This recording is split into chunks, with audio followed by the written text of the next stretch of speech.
যাদবপুরে সমাবর্তনের জন্য অনুমতি চেয়ে ফের রাজ্যপালের কাছে চিঠি পাঠাতে চলেছে বিশ্ববিদ্যালয়।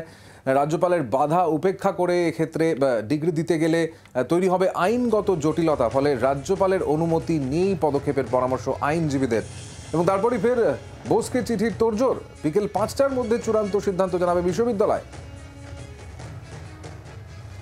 শ্রেয়সী গঙ্গোপাধ্যায় আমাদের প্রতিনিধি রয়েছেন আমাদের সঙ্গে। শ্রেয়সী, কি হবে, কোথায় আটকে, কখন জানা যাবে?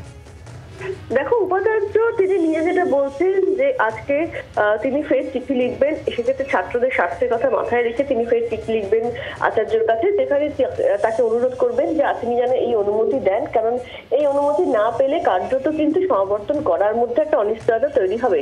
এবং তিনি নিজেও বলছেন যে এইরকম অনিশ্চয়তার পরিবেশ কার্যত গোটা ওয়েস্ট বেঙ্গলে অথবা রাজ্য কি বিশ্বে কোথাও এরকম পরিস্থিতি তৈরি হয় না।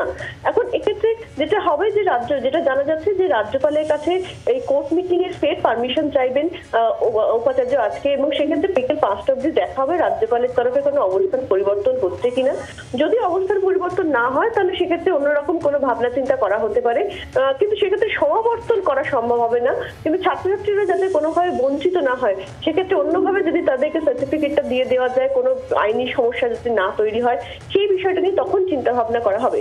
কিন্তু এই মুহূর্তে শেষ চেষ্টা হিসেবে আচার্যের কাছে ফের চিঠি পাঠানো হচ্ছে বিশ্ববিদ্যালয়ের তরফে যে তিনি যাতে কোর্ট মিটিং করার পারমিশনটা দেন, কারণ কোর্ট মিটিং হলেই তাদের সমাবর্তনটা করা সম্ভব হবে। ধন্যবাদ শ্রেয়সী। যাদবপুর বিশ্ববিদ্যালয়ের উপাচার্য বুদ্ধদেব সাউ তিনি কি বলছেন শোনাবো।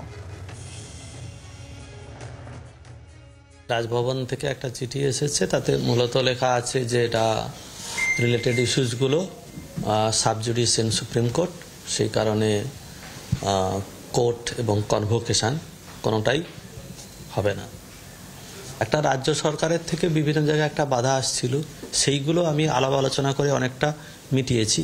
আমাদের ধারণা ছিল যে তাহলে আর কোনো বাধা রইল না, রাজভবন থেকে কোনো কিছু না আসতো তাহলে ভাইস চ্যান্সেলর করে ফেলতে পারত। কিন্তু কোর্ট রাজভবন থেকে যখন ডাইরেক্টলি বলে দেওয়া হয়েছে kept in abeyance due to sub judice in supreme court, তখন যাদবপুর ইউনিভার্সিটি ওই যা পার্টটাতে আর এগোতে পারে না। কোর্ট আর কোর্ট না হলে কনভোকেশন করার কোনো মানেই হয় না, দুটোই রাজভবন থেকে স্থগিত রাখতে বলা হয়েছে। ওদের ডিগ্রি কনফার করে লাস্টে কোর্ট। বাংলার আওয়াজ, বাঙালির আবেগ, জি 24 ঘন্টা।